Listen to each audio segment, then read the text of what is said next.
ఇప్పటికీ ఇది మూడోసారి యూట్యూబ్లో నేను ఇప్పుడు 3 సార్లు ఇదే వీడియో నేను అప్లోడ్ చేయడం, మళ్ళీ అది డిలీట్ చేసేయడం ఎందుకో నాకు అసలు అర్థం కాలేదు. గైడ్లైన్స్లో ఉండే రూల్స్ని ఫాలో చేస్తాము, కానీ మనకు తెలియకుండా కొన్ని మిస్టేక్స్ జరుగుతాయి కదా, సో దానివల్ల అని ఇప్పుడు నాకు అర్థమవుతుంది. వీడియో తీయడం, దాన్ని ఎడిట్ చేయడం, మళ్ళీ దానికి ఇలా మాటలు చెప్తూ వాయిస్ ఇవ్వడం, ఇవన్నీ చాలా టైం టేకెన్ ప్రాసెస్ అనమాట. కొంచెం ఓపిక కావాలి. చూసే వాళ్ళకేమో చాలా ఈజీ అనిపిస్తుంది, కానీ అంత ఈజీ మాత్రం కాదు. ఈ వీడియోలో ఒక చిన్న బాబు కనిపించాడు కదా, సో దానివల్ల యూట్యూబ్ గైడ్ లైన్స్ని నేను క్రాస్ చేశాను అని చెప్పి ఆ వీడియోస్ని ఆటోమేటిక్గా యూట్యూబ్ అనేది డిలీట్ చేసేస్తుంది. సో వీడియో పెట్టడం ఒక ఎత్తు అయితే, మీరు చూసి సపోర్ట్ చేయడం ఇంకా చాలా హ్యాపీగా ఉంది నాకు. Thank you so much for watching my videos and supporting me.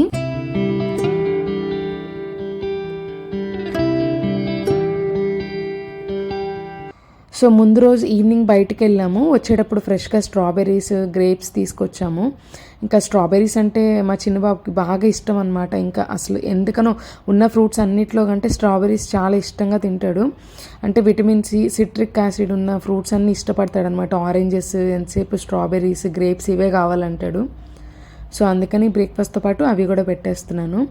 So first అయితే తాలింపు పెట్టుకొని కొన్ని పల్లీలు, జీడిపప్పు, తాలింపు దినుసులు అన్నీ వేసుకొని ఫ్రై అయిన తర్వాత మనం ఆల్రెడీ వెజిటేబుల్స్ అన్నీ నీట్గా క్లీన్ చేసి పెట్టుకున్నాం కదా, సో అవన్నీ వేసేసి, ఇవి ఎక్కువసేపు పట్టదు, కొంచెం ఒక 2 to 3 minutes ఫ్రై చేసుకున్న తర్వాత గోధుమ రవ్వ కూడా వేసేసి కొంచెం అందులోనే ఆయిల్లో ఫ్రై చేసిన తర్వాత హాట్ వాటర్ పోస్తాను. సో చల్లటి వాటర్ పోస్తే ఏంటంటే మళ్ళీ అవి హీట్ ఎక్కడానికి చాలా టైం పడుతుంది కాబట్టి వీటితో పాటు నేను ప్యారలల్గా ఒక గిన్నెలో హాట్ వాటర్ బాయిల్ చేసుకుంటాను పక్కన. సో ఉప్మా రవ్వ కొంచెం ఫ్రై చేసుకున్న తర్వాత హాట్ వాటర్, ఎంత 1 కప్పు రవ్వ వేసాం కాబట్టి సో నేను ఒక 2 cups, 2.5 cups వాటర్ వేస్తాను. సింపుల్ బ్రేక్ఫాస్ట్, హెల్దీగా కూడా అయిపోతుంది అండ్ చాలా టేస్టీగా కూడా ఉంటుంది. అండ్ ఈ గోధుమ రవ్వ ప్లేస్లోనే మనం మిల్లెట్స్ కూడా యూజ్ చేసుకోవచ్చు. కొర్రలు, అరికెలు ఉంటాయి కదా, సో రవ్వలాగా ఆడించుకుంటాము, అవి కూడా చేసుకోవచ్చు. లేదా డైరెక్ట్గా మిల్లెట్స్ కూడా ఇట్లా వేసేసుకుని ఉప్మాలా చేసుకోవచ్చు, బాగుంటుంది. అప్పటికే మార్నింగ్ 10 అయిపోయింది, బ్రేక్ఫాస్ట్ టైం దాటిపోతుంది. ఈరోజు మా హస్బెండ్ కొంచెం ఖాళీగా ఉన్నారు కాబట్టి ఇంట్లోనే ఉన్నారు, లేకపోతే ఈ టైంకి ఆఫీస్కి కూడా వెళ్ళిపోతారు. సో ముందు రోజే అడుగుతాను అనమాట, పొద్దున్న ఆఫీస్కి వెళ్తారా లేదా అని అడుగుతాను. ఒకవేళ వెళ్తాను అంటే కనుక కొంచెం ముందు లేచి బ్రేక్ఫాస్ట్ ప్రిపేర్ చేస్తాను. లాస్ట్ 1 week నుంచి తినడానికి కూడా ఖాళీ లేదు తనకి. సో అంత టైట్ స్కెడ్యూల్ తర్వాత, అంటే January 26th కూడా ఉంది కాబట్టి కొంచెం వర్క్ ఎక్కువ ఉంటుంది అనమాట. సో అందుకని ఇంకా ఈ సండే కంప్లీట్గా రెస్ట్ తీసుకున్నారు. మామూలుగా అయితే సండే కూడా వెళ్ళిపోతారు. సో ఇంకా ఎవరి ప్లేట్స్ వాళ్ళకి సర్దేశాను. నీకు స్ట్రాబెర్రీ ఇష్టమా, కిండర్ జాయ్ ఇష్టమా? వెజిటేబుల్స్. అబ్బో, వెజిటేబుల్స్.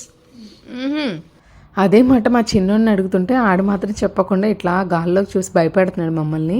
సో కెమెరా ఆన్ చేశానంటే చాలు ఇలా స్టబ్బన్ అయిపోతాడు. కెమెరా ఆన్ చేయకముందు ఏం అడిగినా మంచిగా చెప్తాడు, ఒక్కొక్కసారి ఆన్ చేసినా కూడా చెప్తాడు. ఎందుకనో వాడిని మూడ్ని బట్టి అనమాట. ఇంకా చిన్నోడు కాబట్టి కొంచెం పెంకితనం పోలేదు. ఇక బ్రేక్ఫాస్ట్ అవ్వగానే మన అసలు సిరీస్లోకి వచ్చాను, లంచ్ ప్రిపరేషన్స్కి. ఇవాళ మన ఇంటికి ఒక తెలుగు ఫ్యామిలీ వస్తున్నారు. సో వాళ్ళకి ఒక చిన్న సెండ్ ఆఫ్ పార్టీ లాగా అనమాట. ఎందుకంటే ఇంకో 2-3 daysలో వాళ్ళు ఇక్కడ నుంచి వెళ్ళిపోతున్నారు. సో వాళ్ళని లంచ్కి పిలుస్తున్నాను, అందుకని వాళ్ళు కొంచెం వెరైటీస్ చేస్తున్నా. సో ఫస్ట్ మటన్ తలకాయ కూర, అలాగే కాళ్ళు, అండ్ దాంతోపాటు కొంచెం బ్రెయిన్ అండ్ చికెన్ అనమాట. చెప్తుంటే వినడానికి కొంచెం, అంటే వెజిటేరియన్స్కి అయితే వినడానికి కొంచెం ఆక్వర్డ్గా అనిపిస్తుంది, కానీ నాన్ వెజ్ తినే వాళ్ళకైతే బెస్ట్ ఆప్షన్ అనమాట. మటన్ తలకాయలో ఫ్యాట్ ఎక్కువ ఉండదు, సో అది హెల్దీ ఫ్యాట్ కాబట్టి చక్కగా తినచ్చు. అండ్ దాంతోపాటు బేజా ఫ్రై అంటారు కదా, సో అది కూడా వస్తుంది. అది నేను స్పెషల్గా పిల్లల కోసం చేస్తాను. అండ్ తర్వాత కొంచెం చిన్నపిల్లలకి కానీ లేకపోతే ఏమన్నా కాళ్ళ నొప్పులు అలాంటి ఉన్న వాళ్ళకైతే ఈ మటన్ గేర్ కాళ్ళు అంటారు కదా, సో దాంతో షేర్వాలాగా పెట్టుకొని తాగితే చాలా మంచిదన్నమాట. నెలలో ఒక 2 సార్లు పిల్లల కోసం తెప్పిస్తాను. సో అది సూప్ లాగా పెట్టేసి తాగిస్తాను. అండ్ ఫస్ట్ అయితే మటన్ బేజా ఫ్రై చేసేస్తున్నాను, చాలా సింపుల్ చేయడానికి. కొంచెం ఆనియన్, పచ్చిమిర్చి వేసుకొని ఫ్రై అయిన తర్వాత అల్లం పేస్ట్ వేసుకొని బేజా కూడా వేసేసుకోవాలి. అది ఏంటంటే చాలా సాఫ్ట్గా ఉంటుంది అనమాట, ఎక్కువ కలిపేయకూడదు. కొంచెం అది వేసుకొని ఫ్రై అయిన తర్వాత నార్మల్గా రెగ్యులర్ మసాలా వేసేసుకొని లైట్గా వాటర్ పోసుకొని ఫ్రై చేసుకోవాలి. జస్ట్ ఒక 5-10 నిమిషాల్లో అయిపోద్ది అది కర్రీ. అయితే ఈరోజు ఒక తెలుగు ఫ్యామిలీని ఇన్వైట్ చేశానని చెప్పా కదా, సో వాళ్ళకి ఢిల్లీ నుంచి ట్రాన్స్ఫర్ వచ్చేసింది అనమాట. సో వాళ్ళు ఇప్పుడు జోధ్పూర్ వెళ్ళిపోతున్నారు. అండ్ రాజస్థాన్లో జోధ్పూర్ ఒక మంచి ప్లేస్. సో నేను మా మ్యారేజ్ టైంలో కూడా మా హస్బెండ్ జైసల్మేర్లో ఉండేవారు. సో రాజస్థాన్లో జైసల్మేర్ చాలా మందికి తెలిసే ఉంటుంది, గోల్డెన్ సిటీ అంటారు అండ్ మంచి టూరిస్ట్ ప్లేస్ కూడా. బట్ అన్ఫార్చునేట్లీ నేను అక్కడ ఎక్కువ రోజులు లేననమాట. ఒక 2-3 మంత్స్ ఉన్న తర్వాత ఇంకా నేను ఇంటికి వచ్చేసాను. అంటే హోమ్ సిక్, తర్వాత ప్రెగ్నెన్సీ వల్ల కొంచెం ఇష్యూస్ ఉండడం వల్ల, అంటే ఫుడ్ అది సరిగ్గా లేక సిక్ అయిపోతున్నాను వామిటింగ్స్ అవడం వల్ల. సో అందుకని వచ్చేసాను. సో అప్పుడు మళ్ళీ ఇంకా తిరిగి వెళ్ళలేదు. ఇంకా నా డెలివరీ అన్నీ అయ్యేసరికి మా హస్బెండ్కి అక్కడి నుంచి ట్రాన్స్ఫర్ కూడా అయిపోయింది. సో అందుకని ఇప్పటికి ఇంకా స్టిల్ నేను రాజస్థాన్ చూడలేకపోయానే, సరిగ్గా తిరగలేకపోయానే అని ఆ బాధ ఉందనమాట. బట్ వన్స్ ఆ ప్లేస్ క్రాస్ చేసిన తర్వాత మళ్ళీ మనకు అక్కడ పోస్టింగ్ రాదు. బట్ ఫ్యూచర్లో అయితే ఒకసారి వెళ్ళి రాజస్థాన్లో అట్లా తిరిగేసి రావాలని ఉంది, చూద్దాము. తలకాయ కర్రీలో పీసెస్ అన్ని వేసేసి కొంచెం పసుపు కారం వేసి వాటర్ పోసేసి, అంటే కుక్కర్కి హాఫ్కి వాటర్ పోసేసి విజిల్ పెట్టేశాను. మొత్తం మన కూరని బట్టి కొంచెం లేతగా ఉంటే ఒక 7 to 8 విజిల్స్ వస్తే సరిపోతాయి. సో కుక్కర్ పెట్టేటప్పుడు ఉప్పు వేయలేదు నేను, విజిల్ తీసేసిన తర్వాత ఉప్పు వేస్తాను. ఉప్పుతో పాటు ఒక 2 స్పూన్లు ధనియాల పౌడర్, అలాగే గరం మసాలా, అంటే నేను ఇంట్లో ప్రిపేర్ చేసుకున్న మసాలా అనమాట. మటన్ కోసం స్పెషల్గా చేశాను, ఆల్రెడీ షార్ట్ వీడియోస్లో కూడా చెప్పాను డీటెయిల్గా. సో అది వేసుకుంటే చాలా టేస్టీగా ఉంటుంది. రెగ్యులర్గా మనం బయట నుంచి తెచ్చుకునే మసాలా వేసుకుంటే అంత టేస్ట్ రాదు. సో నా కర్రీస్, నాన్ వెజ్ కర్రీస్ ఎంత టేస్టీగా ఉండడానికి కారణం అయితే నేను ఇంట్లో ప్రిపేర్ చేసుకున్న మసాలా అనమాట.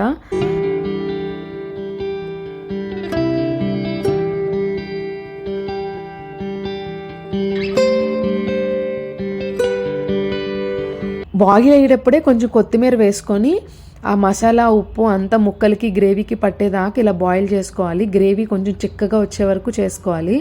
సో మా హస్బెండ్ ఏమో పైనుంచి ఎంపైర్ చేస్తున్నారు, కిందేమో మా బుడ్డోళ్ళు ఇద్దరు క్రికెట్ ఆడుతున్నారు. బాగుంది వీళ్ళ పని ఏదో, అంటే వచ్చి డిస్టర్బ్ చేస్తున్నారు అనేసి నేను కొంచెం వాళ్ళని చూసుకో అని చెప్పా. చాలా సింపుల్, మనమేమో ఎంత హడావిడి అయిపోతాం, కానీ ఈ హస్బెండ్స్ అందరూ ఎంత కూల్గా ట్రిక్కీగా హ్యాండిల్ చేస్తారు పిల్లల్ని. సింపుల్గా ఒక బ్యాట్ బాల్ ఇచ్చి కిందకి పంపించేసి ఆడుకోమని చెప్పారు, పైనుంచి ఆయన డైరెక్షన్స్ ఇస్తున్నారనమాట. మనమేమో పొద్దున్న సాయంత్రం తల పట్టుకుంటాం వీళ్ళని హ్యాండిల్ చేయడానికి, వీళ్ళేంటో ఇంత సింపుల్గా భలే చూసుకుంటారనమాట. అలా అని రోజు ఏమన్నా చూసుకోమని చెప్తే అసలు నాకు టైం ఎక్కడ ఉంది అని తప్పించుకుంటారు. సో ఏదో ఒకట్లేండి, ఇంకా పనున్నప్పుడు చూసుకుంటున్నారు, అది చాలు. సో మన తలకాయ కర్రీ కూడా అయిపోయింది. ఇప్పుడు మటన్ సూప్ ప్రిపేర్ చేస్తున్నాను, అంటే గేర్ కాళ్ళ షార్వా అంటారు కదా, సో అదనమాట. ఫస్ట్ కుక్కర్లో కొంచెం ఆయిల్ వేసుకొని షాజీరా, కొంచెం మిరియాలు, అల్లం పేస్ట్ అంతా వేసి ఆయిల్లో బాగా ఫ్రై అయిన తర్వాత ఉల్లిపాయ, టమాటో పేస్ట్ కూడా వేసేసి అందులో కొంచెం ఒక హ్యాండ్ఫుల్ ఆఫ్ కొంచెం కొత్తిమీర, పుదీనా వేసుకొని ఆయిల్ అంతా బయటకు వచ్చేంత వరకు బాగా ఫ్రై అవ్వనివ్వాలన్నమాట, పచ్చి వాసన పోయే వరకు. అందులోనే కొంచెం పసుపు, కారం వేసుకొని క్లీన్ చేసుకున్న కాళ్ళు కూడా వేసేసి కొంచెం ఒక 5 నిమిషాలు ఫ్రై చేసుకోవాలి. ఆ తర్వాత కుక్కర్కి హాఫ్ వరకు, అంటే ముక్కలన్నీ మునిగి కొంచెం హాఫ్ వరకు వాటర్ వేసుకొని ఇంకా విజిల్ పెట్టుకొని ఒక 10 నుంచి 12 విజిల్స్ రానివ్వాలి. దాన్ని ఇంకా మధ్యలో డిస్టర్బ్ చేయకుండా మీడియం ఫ్లేమ్లో పెట్టి రానివ్వాలి. హైలో పెడితే అడుగంటుకు పోయి మాడిపోతుంది. సో మీడియం ఫ్లేమ్లో పెట్టుకోవాలి. దాంతోపాటు ప్యారలల్గా కొంచెం రైస్ కూడా పెట్టేశాను. సో మంచి స్మెల్ వస్తుంది. చూసారా, మన హాఫ్కి వాటర్ వేస్తే మొత్తం అంతా ఎవాపరేట్ అయిపోయి ఇంత థిక్గా వచ్చేసింది గ్రేవీ. అంటే ముక్కకు అంతా మసాలా బాగా పడుతుంది అనమాట. ఇప్పుడు మన ఏజ్ వాళ్ళు కూడా చాలామంది నడుము నొప్పి, మోకాళ్ళ నొప్పులు అనే ఇష్యూస్ ఫేస్ చేస్తూ ఉంటారు. సో 1 వీక్ ఒకసారి ఇలా షేర్వాలాగా పెట్టుకొని సూప్ లాగా చేసుకుని తాగితే బాగుంటుంది అండ్ హెల్త్కి కూడా చాలా మంచిది, అంటే నాన్ వెజ్ తినే వాళ్ళకి.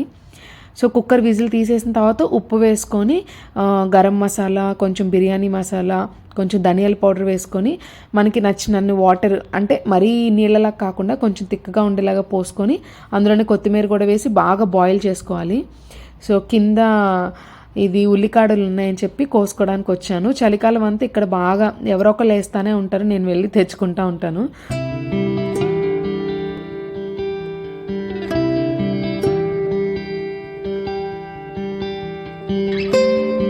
మొత్తం ఈ సూప్లో ఒక కట్ట వరకు కొత్తిమీర వేసుంటాను, అదే టేస్ట్ బాగా వస్తుంది. ఆ పైకి ఆయిల్ తేలింది కదా, సో బాగుంటుంది అనమాట. ఈలోపు మన గెస్టులు రానే వచ్చారు.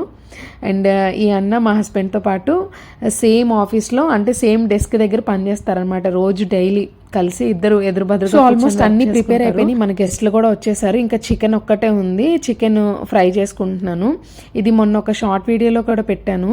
డైరెక్ట్గా ఆయిల్లో చికెన్ వేసేసుకొని ఇలా బాగా ఉడికిన తర్వాత అల్లం పేస్ట్ వేసుకొని సన్నగా చాప్ చేసిన ఆనియన్ పచ్చిమిర్చి వేసుకొని అది కూడా అంత కలిసిపోయిన తర్వాత మసాలాలన్నీ వేసుకుంటాను. ఇలా చేస్తే ఫ్రైకి ఎక్కువ ఆయిల్ పట్టదు అండ్ పిల్లలు కూడా తినడానికి బాగుంటుంది అనమాట, మరీ డీప్ ఫ్రై లాగా చేయకుండా.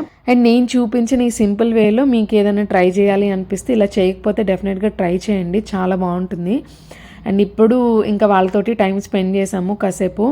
ఇన్నాళ్ళు కలిసి ఉండి ఒక్కసారిగా ఒక ప్లేస్ నుంచి ఇంకో ప్లేస్కి వెళ్ళిపోయేటప్పుడు చాలా బాధగా ఉంటుంది. ఇంకా వీళ్ళు మేము ఉండే క్వార్టర్స్లో ఉంటారు అనమాట, కొంచెం దూరంగా పక్క స్ట్రీట్లో ఉంటారు. ఒక 2.5 years 3 years ఒక చోట ఉండి ఇప్పుడు ఇంకో చోటుకి వెళ్ళిపోవాలంటే ఇక్కడున్న మెమరీస్ అన్నీ చాలా బాధ అనిపిస్తుంది వెళ్ళిపోయేటప్పుడు. అండ్ అంత ఈజీ కాదు, ఏదో పిచ్చి గుళ్ళలాగా ఒక 2 ఏళ్ళు అక్కడ 2 ఏళ్ళు ఇక్కడ ఉంటుంటే కొంచెం బాధగానే ఉంటుంది అనమాట. పద్దాకా తిరుగుతూ ఉండాలి ఒకటి, పరిచయమైన వాళ్ళందరూ దూరం అయిపోతుంటే అది కూడా కొంచెం బాధ ఉంటుంది. భోజనాలు స్టార్ట్ చేసే ముందు ఫస్ట్ సూప్ ఇచ్చాను అనమాట, చాలా బాగుందంట. అసలు అన్నయ్య అయితే సూపర్ చేసామమ్మా అన్నారు. అంటే మనం చేసుకున్నది మనకు బాగానే ఉంటుంది, అవతల వాళ్ళకి కూడా నచ్చాలి కదా. సో మొహమాటానికి చెప్పారని కాదు కానీ నేను కూడా టేస్ట్ చేశాను, చాలా బాగుంది. సో ఇంకొక స్పెషల్ థింగ్ ఏంటంటే ఇప్పుడు మా ఇంటికి వచ్చిన అన్నయ్య ఉన్నారు కదా, సో ఆయన నన్ను చాలా ఎంకరేజ్ చేస్తారు. నేను యూట్యూబ్ ఛానల్ పెట్టినప్పటి నుంచి కూడా నన్ను బాగా వెనకాల నుంచి పుష్ చేసేవాళ్ళు అనమాట, చెయ్యిరా వస్తాయి అని చెప్పి. ఇంకా మా హస్బెండ్ అయినా ఎవరైనా వాళ్ళ కొలీగ్స్ దగ్గర చెప్పేటప్పుడు కొంచెం మొహమాట పడేవాళ్ళు అనమాట. ఈ అన్న అయితే అసలు మన ఒక స్టేట్ లాంగ్వేజ్తో సంబంధమే లేదు, కొలీగ్స్ అందరితో ఇలా మా సిస్టర్ ఒక యూట్యూబ్ ఛానల్ పెట్టింది చూడండి అని చెప్పి వాళ్ళ ఫోన్ తీసేసుకొని సబ్స్క్రైబ్ చేయించేవాళ్ళు అనమాట. సో అంత సపోర్టివ్గా ఉంటారు, నేను మర్చిపోను. ఇక లంచ్ అయిపోయి కాసేపు టైం స్పెండ్ చేశాక ఇంకా వాళ్ళు బయలుదేరుతున్నారనమాట. అంటే 4:30 తర్వాత నుంచి బాగా చలిగా లేస్తుంది. ఇంకా వాళ్ళకి ఇంకో 2-3 డేస్లో వెళ్ళిపోతారు, లగేజ్ ప్యాకింగ్ అవన్నీ చేసుకోవాలని చెప్పి కొంచెం ఎర్లీగా బయలుదేరిపోయారు. ఎంత కష్టంగా ఉంటుందో తెలుసా, ఆల్రెడీ ఉన్న చోటు నుంచి మళ్ళీ ఇంకో కొత్త ప్లేస్కి వెళ్ళి అక్కడ ఇల్లంతా సెటప్ చేసుకొని మళ్ళీ అక్కడ వాతావరణానికి అడ్జస్ట్ అయ్యేసరికి చాలా కష్టంగా అనిపిస్తుంది. చూడడానికి అన్ని ఊర్లు తిరుగుతున్నారు, వీళ్ళ పని బాగుంది అనుకుంటారు కానీ మాకు తిరిగేటప్పటికి పులుసు కారిపోతుంది అనమాట. ఇంటికి గెస్ట్లు వచ్చినప్పుడు అంత పని ఉంటుంది, మన పిల్లలు మాత్రం అదే టైంలో ఏడిపిస్తారు. ఈ రోజు సండే కదా, ఈవినింగ్ ఇంకా T20 మ్యాచ్ వస్తుంటే ఇంకా టీవీ ముందు కూర్చొని కదలకుండా మ్యాచ్ మొత్తం అయిపోయే వరకు చూసారు. మన ఆడోళ్ళకి క్రికెట్ మ్యాచ్ చూడడం అనేది చాలా తక్కువ, సో హస్బెండ్ చూస్తారు కాబట్టి వాళ్ళతో పాటు మనం కూడా చూస్తాము. సో ఇవాళ మ్యాచ్ అయితే విన్ అయింది, అది ఇంకా హ్యాపీ. సో ఎంతమంది చూసారో నాకు కామెంట్లో చెప్పండి. ఈ సండే రోజు చేసిన స్పెషల్స్ లో మీ ఫేవరెట్ ఏంటో నాకు కామెంట్ సెక్షన్ లో చెప్పండి. అలాగే వీడియో నచ్చితే తప్పకుండా లైక్ చేయండి అండ్ నెక్స్ట్ వీడియోస్ కోసం ఛానల్ ని సబ్స్క్రైబ్ చేసుకోండి. మళ్ళీ కలుద్దాం, బాయ్.